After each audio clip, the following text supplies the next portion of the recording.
I'm Marina Jurica of the JPL News Office. Ingenuity is a technology demonstration, which means it is a proof of concept experiment. After years of development on Earth, the team has 1 month to test the technology on Mars. Tonight, we'll talk to a few team members and then keep our eyes on the room where the helicopter operations team will be receiving and studying their data. To assist us in that room is one of the Ingenuity helicopter engineers, Taryn Bailey, who will help guide us through the steps the helicopter team is taking to see the results of their first flight and begin the month of ingenuity. Welcome, Taryn. Hi, Marina. Thanks so much for having me. Super excited to be here. It's flight night. Woo! Yes, it's flight night. You had an integral part with the helicopter team. Can you tell us about your role? Yeah, so I'm a mechanical engineer and I helped in the assembly, integration, and testing of the Ingenuity vehicle. And it was really important that we simulate a Mars-like atmosphere in our testing. And in doing so, we knew it would give us the best chance to execute a real flight on Mars. And that's not an easy feat. Flying on Mars is much different than flying on Earth. Very difficult. It's less than 1% of Earth's atmosphere, making it very difficult to fly and generate enough lift. So, Taryn, what is the Ingenuity team preparing for right now? What are they waiting to see? We're waiting to see data confirming that we executed our first flight. The actual flight on Mars took place earlier today, and that's because Mars is over 178 million miles away, so there's a little bit of a delay. The data is expected to hit the Deep Space Network at about 3:34 a.m. Pacific time, and we'll start processing the data shortly after that to see how we did. Fingers crossed. Thanks so much, Taryn. We'll be coming back to you shortly as we get closer to the start of the data downlink. What started out as a dream is now becoming reality for the Ingenuity helicopter team. Let's take a look at their journey. Sometimes you have to do something just to show that you can do it. When the Wright brothers flew for the first time, they flew an experimental aircraft.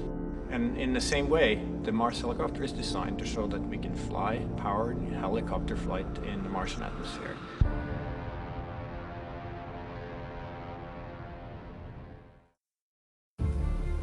From day one, this was the unwavering dream of our team, to get our helicopter launched to Mars so that we can get that opportunity to do that very first rotorcraft flight test in the actual environment of Mars. It's extremely difficult to fly at Mars because the atmosphere is so thin. Compared to Earth, at Mars it's less than 1%. So the first and foremost challenge is to make a vehicle that's light enough to be lifted. And then the second is to generate lift. The rotor system has just been very fast. 2,000, 2,200, 2,400, 2,600. We're spinning between 2,000 and 3,000 revolutions per minute, and it takes a lot of energy. So it's that balance of a very light system, yet having enough energy that's needed to, spin the rotor so fast to lift, and on top of it, having to design in the autonomy. It has to be fully autonomous from the time it takes off to the time it lands. What we do on the ground is we plan the flights, and so we determine from here where we want the helicopter to go. Our experiment window is 30 Martian days. So we have planned up to 5 flights of incremental difficulty.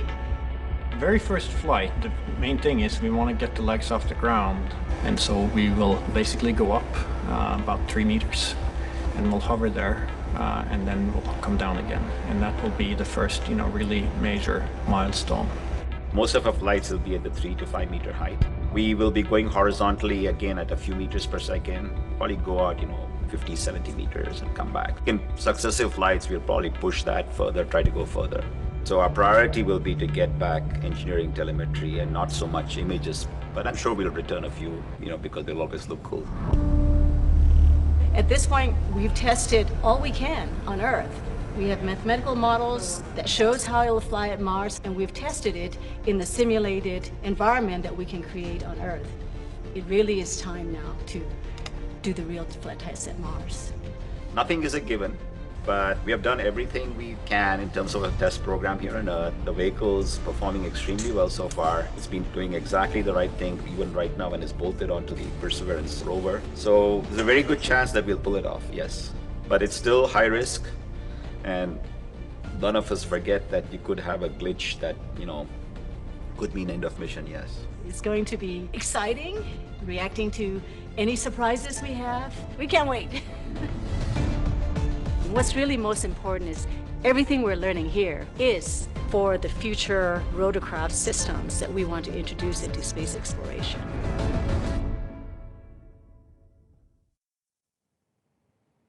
Along with your cup of coffee, you can join in on the conversation by asking the helicopter team questions at NASA JPL on all social platforms by using the hashtag #MarsHelicopter. We will get to your questions later on in the program.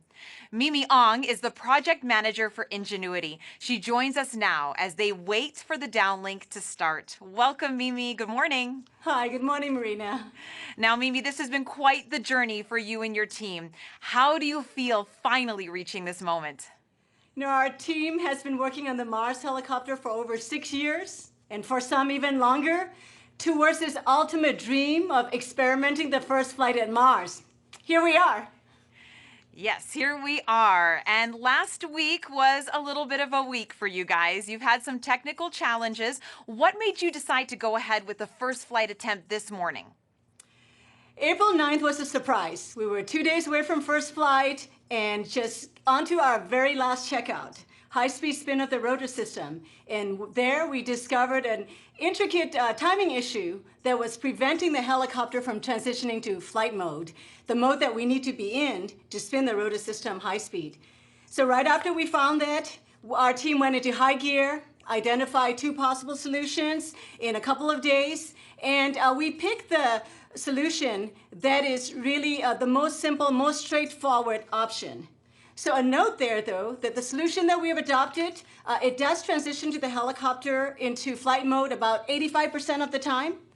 So when we go to flight, and if we don't go into flight mode, the helicopter will stay safe, and we will attempt the first flight again. So just last Friday, we took the solution, applied it to Ingenuity, and successfully spun Ingenuity's rotor system full speed. So next step is our first flight attempt now. And to give folks at home, Mimi, some perspective, the goal is to fly on a planet that has just 1% the atmosphere of Earth. And you're controlling that flight from over 100 million miles away. How difficult is that? Very, very difficult to fly a rotorcraft at Mars. You know, a rotorcraft pushes the atmosphere to generate lift. And when there is that little atmosphere, the rotor system has to spin really fast. In fact, we'll be spinning over 2,500 revolutions per minute for this flight today. And Ingenuity is less than 1.8 kilograms, right? 4 pounds. And in that 4 pounds, Ingenuity has to be able to fly in that very thin atmosphere and be able to survive and operate autonomously at Mars. For example, Ingenuity, our little 4-pounder, has been on the surface of Mars, keeping itself warm throughout the cold nights, down to minus 130 degrees Fahrenheit, and it's been doing that every day. So on top of that, our flight experiment at Mars, we are operating it all the way back here from Earth. So yeah, it's very challenging, but we're ready. Oh, Ingenuity is small, but it is mighty, and the team has come so far already. What other milestones has the helicopter team already achieved before this morning? Ingenuity has passed all of its milestones leading up to the first flight. So performed perfectly during cruise, survived the drop, and has been charging itself with high good energy levels. Each time it's been communicating daily to the base station and keeping itself warm. And with the rotor system all checked out to full speed, Ingenuity is ready to go. And at the high level for the Mars Helicopter Technology Project, we have 3 goals that are in line with NASA's agency level objectives. The first is to demonstrate here on Earth that it is possible to fly a controlled power flight in the thin atmosphere of Mars. We've done that. The second objective is to perform that actual flight at Mars. Well, we're about to get data back very soon here on that first flight. And the third is to return data to inform engineers working on designing future generations of Mars helicopter. We have received valuable information data back since we've dropped on the surface. And tonight's data from the first flight will be extremely important. So we're ready to go. We are ready to go. Now, what is success going to look like for you guys tonight? So there are 5 scenarios, okay? So if the solution we implemented successfully transitions the helicopter to the flight mode, we'll be all right. But if it doesn't transition, then we will be attempting the flight again tomorrow. If we don't get to flight mode tonight, then we'll go on. If we go successfully to the flight mode, there are 4 scenarios. Full success in flight. Second scenario could be partial success in flight. The third would be not having sufficient information, in which case we'll need more time to determine what happened. The fourth could be failure. So whatever the outcome, we are set here to learn. And a bright future is ahead, Mimi. The risk is huge, but the reward is high. We will all be rooting for your team. Good luck. Thank you, Marina. As we get closer to the data arrival, let's talk to Tim Canham, Ingenuity Operations Lead. Thanks for joining us, Tim.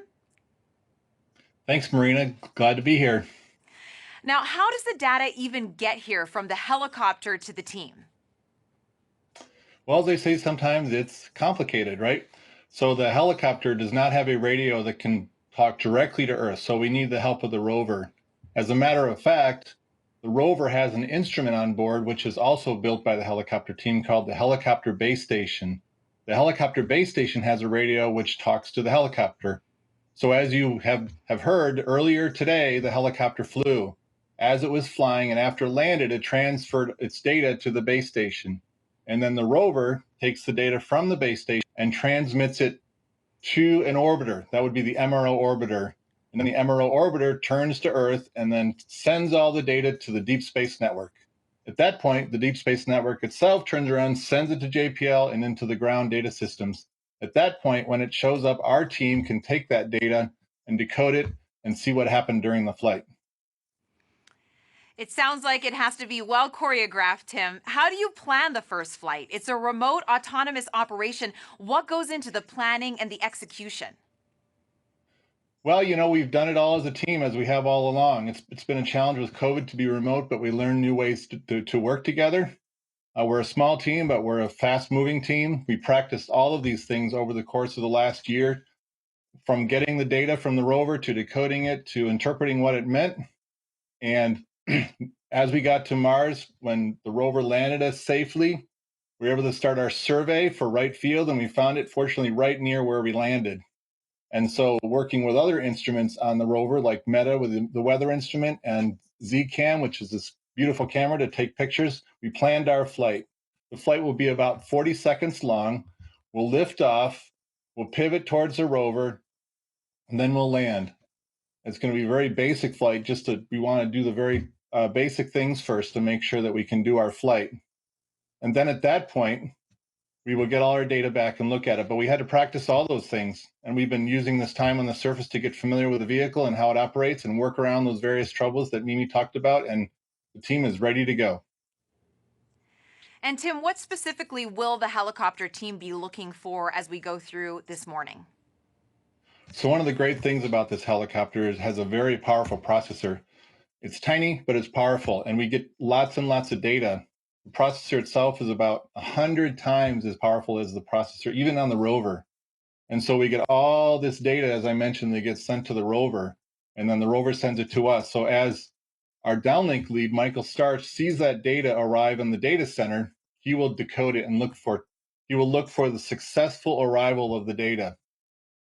At that point, we turn the data over to Hovard Grip, our chief pilot, and he will look at the portion of the data that relates to how the flight went. There are a series of events that the helicopter sends as it transitions through each stage of the flight.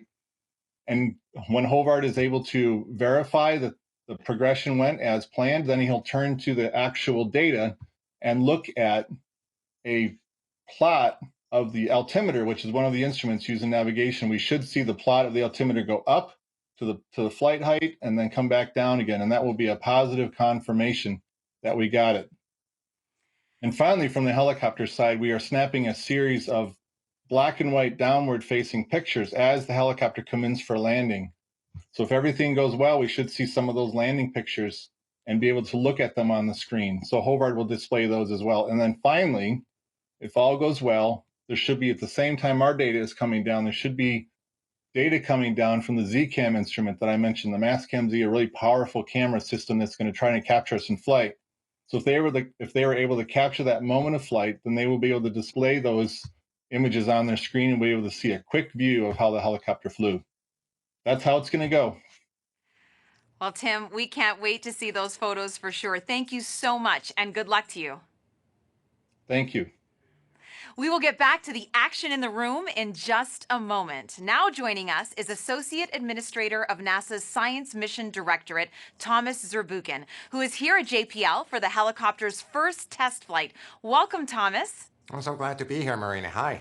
Hi. Now, how important is tonight to space exploration?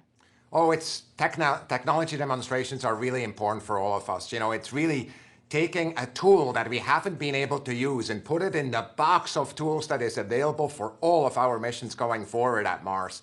So for me, it's really exciting personally, and for the community overall, it opens up new doors. And Thomas, why is it important to have that aerial dimension to space exploration? There's many applications that require that. Imagine, for example, going into areas of, and exploring them that we cannot use a rover for. There's some of these crater walls that are so exciting. Scientists have been writing papers about it. It's also important to have the aerial dimension in the context of human exploration of Mars, of which we're dreaming even now. And that aerial dimension being kind of able to scout ahead is just absolutely critical. Well, thank you so much for joining us, Dr. Z. Hey, thanks. Let's check back in now with Taryn Bailey to see how things are shaping up with the team's next steps. Hey, Taryn. Hey, Marina. We're moments away from receiving that all-important data, and the anticipation is definitely building in the room. Everyone's very focused, just waiting on pins and needles, eagerly waiting for that data to arrive, and we're just preparing ourselves for what comes down. And this was such a big challenge for us to embark upon as a team, and we are such a small and close-knit team. So it's really great to be back in the room with all of my colleagues and my teammates. We're all here in support of one another. We have Bob Balaram watching, and he's been the vision behind this from the very beginning. So we have such great leadership on this team, and very excited to be here.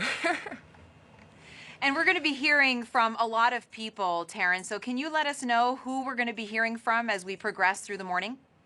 Yes, so we'll first hear from our downlink lead, Michael Starch, and he's going to be the person that first lays eyes on the data. And when he receives it, he'll unpack it, he'll run through a data receival procedure, make his call-outs, and then he'll hand it over to our guidance, navigation, and control lead, also our chief pilot, Havard Grip. He'll interpret that data and display an altimeter plot to indicate if we flew. Some other voices we'll hear on VOCA will be our deputy ops lead, Teddy Zenetos, who will report on the battery status, and our systems engineer, Jaco Karas, who will report on the motor health. And we're going to be taking a couple of your social media questions right now as we wait for Michael to make that announcement that the data is coming in. So, Taryn, a man named Flo on Instagram asks, why did we send a helicopter to Mars in the first place? Great question. Why not? Just kidding. Sending an aerial vehicle at this stage especially, we have sent 5 rovers to Mars, and now we have an aerial dimension, which Dr. Zurbuchen pointed out that it's really important because it elevates the next stage of space exploration. And we can do more science with it. It can be a coordinated effort for future missions. It also opens the doorway for human exploration, and the helicopter can go into areas where the rover can't. So there are a lot of caves, and the rover has to overcome a lot of obstacles on the ground that the helicopter can ideally move around. And that's why it's such a great option for putting an aerial vehicle on another planet. And as Tim mentioned, it has to be well choreographed, this flight. And so Elio on Instagram asks, why is the first flight only vertical? So every flight we're going to build upon it, but this first flight, our mission success criteria is really to demonstrate that we can fly. And so that's why this first flight is really all about being able to demonstrate that we can fly on another planet. And so that means we'll do a 3-meter hover above the Martian surface, touch back down to signal success, and then we can advance from there. And getting back to what everyone's going to be looking at, you had mentioned that Hovard is going to be looking at a plot. What exactly is that going to look like? Is it easy to see if the flight actually took place? Yeah, so his altimeter plot will indicate a peak, and we'll start off with a flat line indicating that we were grounded. Then we'll spin up and it'll have a steep incline to show that we've risen. And then at the top we'll have a dwell where we're hovering, and then another steep decline in the graph to show that we've touched down. So it should be pretty cut and dry to see that we have successfully flew. And this morning, of course, as you mentioned, the helicopter flew a few hours ago, and we're waiting to see if it did happen. But you did a whole lot of testing here on Earth before you sent Ingenuity up there. Tell me what it was like to test the helicopter and simulate that Mars environment. Absolutely. So it went just because the helicopter is the first of its kind, the testing also is very similar in that way. We had to simulate a Mars-like atmosphere by using very large thermal vacuum chambers to allow us to control the temperature and pressure so we can simulate a Mars-like atmospheric density. Then we also created a gravity offload system that compensates for the difference in gravity between Earth and Mars. In addition to that, we validated a lot of our requirements with engineering models. So these are developmental models that we made, and they went through extensive environmental and aerodynamic testing. And so they were the precursors to our flight vehicle, which is, of course, currently on Mars. And as Mimi mentioned before, it had to be super light and super fast. Why is that?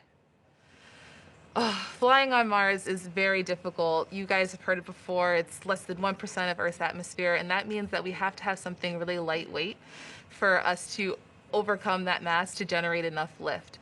And, you know, kudos and thank you very much to our friends over at AirVironment who designed and built this custom rotor system that is super lightweight. Each blade is less than 2 ounces made of composite material for that very reason. And it spans the distance. The wingspan of this helicopter is 4 feet tip to tip. So that's 1.2 meters. That's super large for something that's essentially carrying the size of a tissue box, just to give you a frame of reference. And in addition to that, generating enough lift involves having high RPM. So we're flying at on an average of 2,500 RPM. 2,500 RPM. I just want everyone to sit with that for a minute, because here on Earth, helicopters go 400 to 500 RPM. So that is so much faster, Taryn. It's incredibly fast, incredibly fast. Every detail on this vehicle is made and designed for it to be the most efficient. We are beginning to see data products.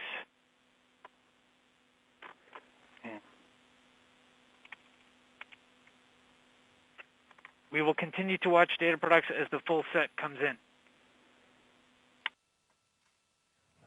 All right, Taryn. Well, we just heard from Michael that they are taking a look at the data just starting to flow into the Deep Space Network antenna on Earth. What happens now that the rover has started sending that data?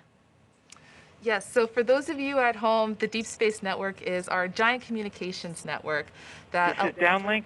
Early indications, data products look nominal.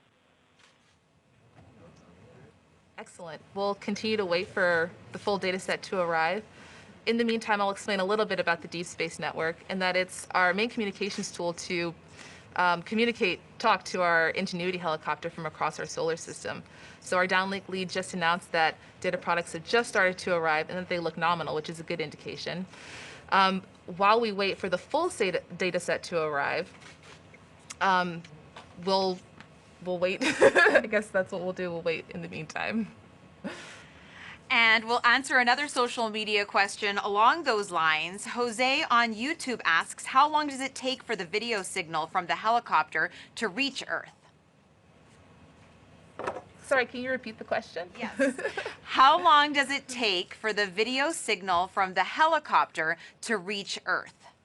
Yeah, so that goes into having that very long distance between Earth and us. So Tim touched on this a little earlier, and that's why we have this delay. So the helicopter flew earlier, and similarly, whenever we send data, it's the same process where there's going to be a delay of when we run the data and then when it hits Earth. So it's about 4 hours from when something is executed to when we receive it. For larger files, though, sometimes that can take longer. So it all depends. But today we'll be receiving images, still images of the helicopter. And I know we are eagerly anticipating those images. And we talked a little bit about this before, Taryn. We have been just floored by all the great images coming in from Perseverance, but Ingenuity has cameras as well. Absolutely. The helicopter is equipped with 2 cameras. One is our onboard navigation camera, and that's the image that we'll receive tonight. And that's going to be a black and white image that's pointed straight down at the Martian surface, and will hopefully be showing us hovering above it. Our second camera is our return to Earth camera, and that's our higher resolution camera that is a color photo and shows more of the Martian horizon snapshot, the beauty shot, if you will. And then and that image will be utilized for future flight missions. And we have another great social media question here from Hing on Facebook asking, what is the biggest question this first flight will answer about aerodynamics on Mars? Well, the biggest question that we had to answer when embarking on this was, can we lift? Can we generate enough lift and fly in a Martian atmosphere? And I think this first flight will indicate that for sure, and will answer that question.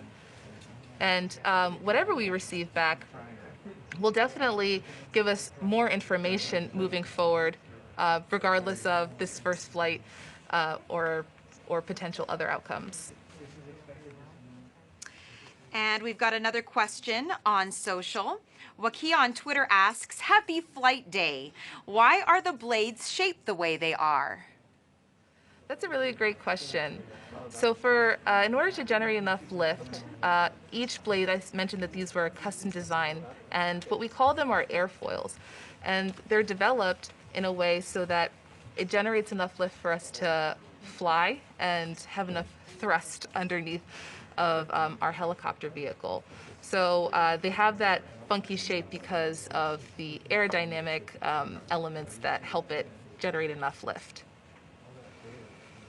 And once again, reminding everybody that you guys are controlling this from over 100 million miles away here on Earth. I always try to wrap my head around that. Absolutely, it is so far away, and it's miraculous to even think that this is something that's technically already been executed earlier today. We're just kind of standing by and waiting for that data to arrive to indicate, success. Well, we are going to have minimal commentary during this time as we're going to let you enjoy this experience with the team as they go through all the data to see how Ingenuity did. So let's head to the helicopter control room.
This is downlink.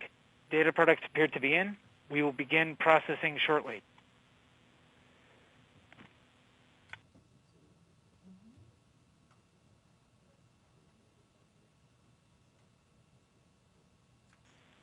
This is downlink. We are beginning to fetch data from Mars 2020.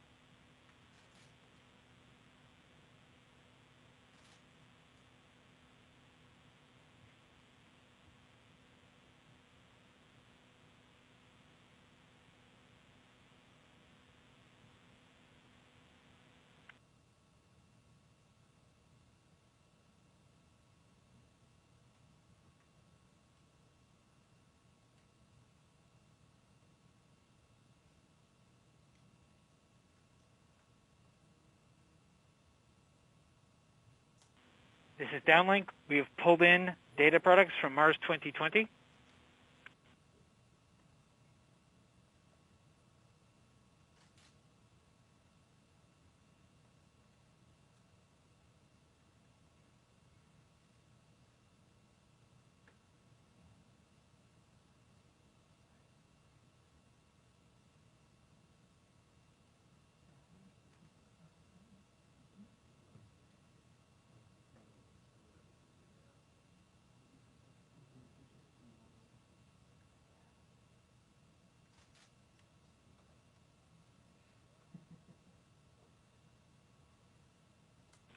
This is downlink, confirming we received Mars 2020 telemetry, confirming that we received Mars 2020 events, confirming that we received helicopter data products, confirming that we have data products, confirming that we unpacked image and 1 Hertz data.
This is downlink. We have successfully ingested 1 Hertz data.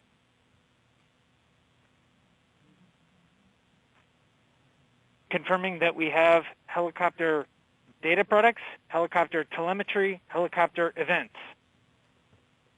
Confirming helicopter file listing. Confirming expected boot counts.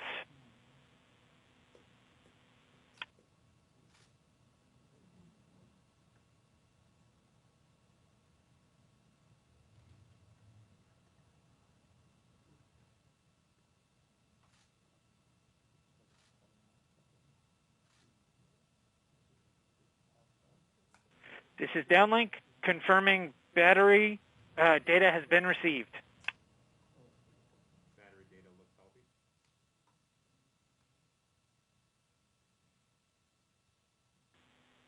Rotor motors appear healthy. Swash plate servos appear healthy. Overall actuators appear healthy.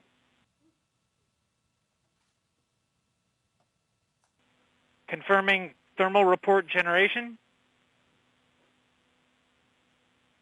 Confirming analog report generation.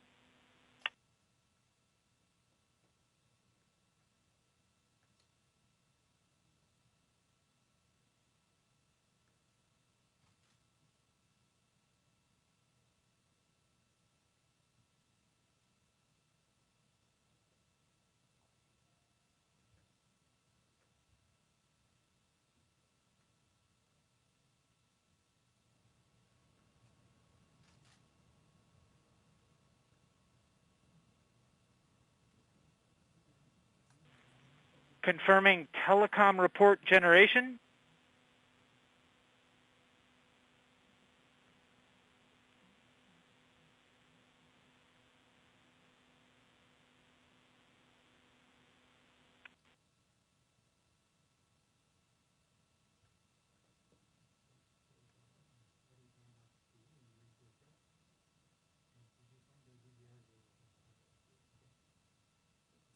This is downlink handing off to flight control for telemetry analysis.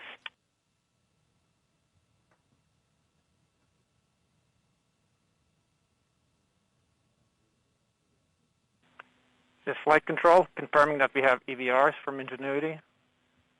Ingenuity is reporting having performed spin-up, takeoff, climb, hover, descent, landing, touchdown, and spin down.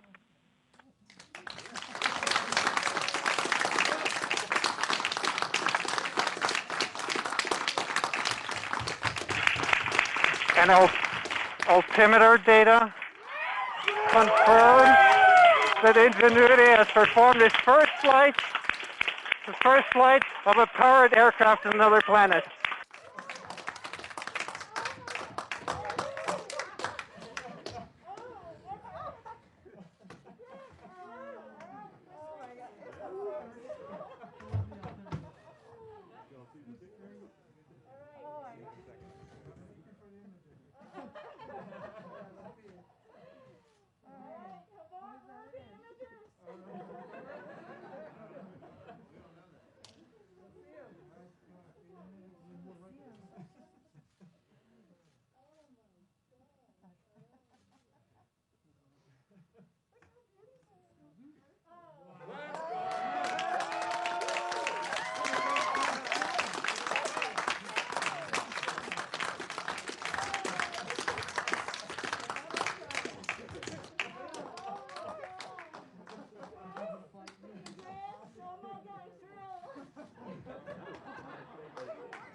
The Martian surface.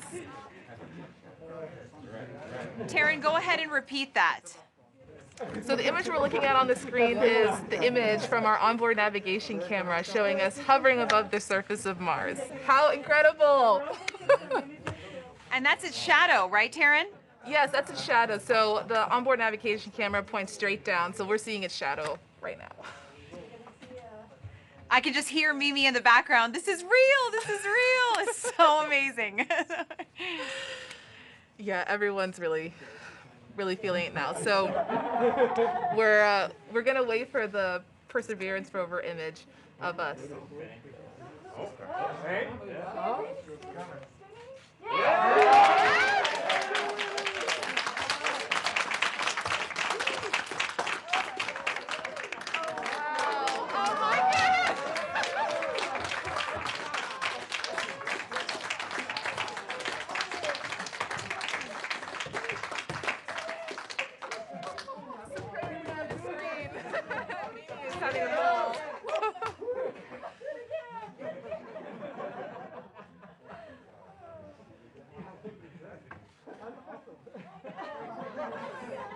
Are you guys seeing the Perseverance image?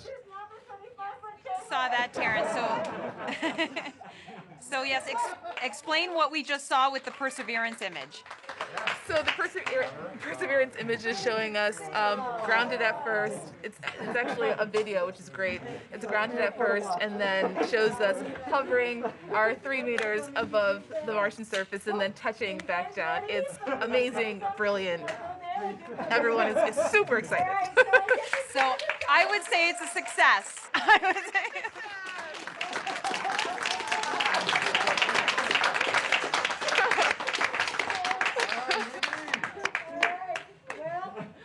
I got to tear up the contingency speech, which I never practiced, but I was going to read. But lucky for you, I have a much shorter speech for success.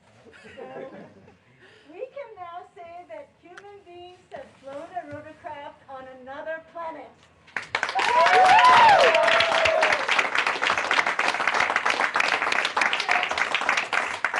So we've been talking so long about our Wright brothers moment on Mars. And here it is. And this project has had many friends who contributed to tonight's success.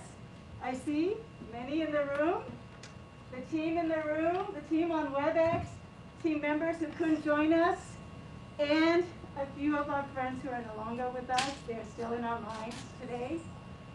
And Perseverance Rover, the best host Little Ingenuity could ever have.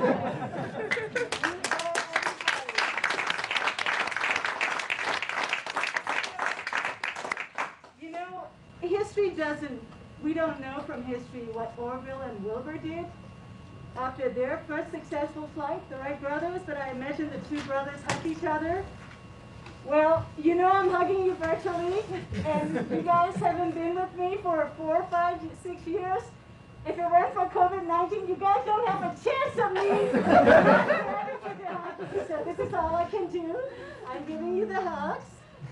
Look, we together flew at Mars, and we together now have our Wright brothers moment. So, you know, history does tell us that soon after that first flight, Wilbur and Orville did go right back to work. They flew 3 more flights that day, higher and further than the first ones. So we know, you know, like the Wright brothers at Kitty Hawk, we know that our time to make a difference at Jezero Crater, Mars is not yet over. This is just the first great flight. So let's enjoy this moment. But we must enjoy this moment because over the years, and there are a few of you especially, but there's some that have never let me celebrate fully. Every time we hit one of these major milestones, not yet, not yet. And we keep moving on. So we must take a moment to celebrate this moment. Really important. Congratulations, everybody. Congratulations. Take that moment, and then after that, let's get back to work and more flights. Congratulations.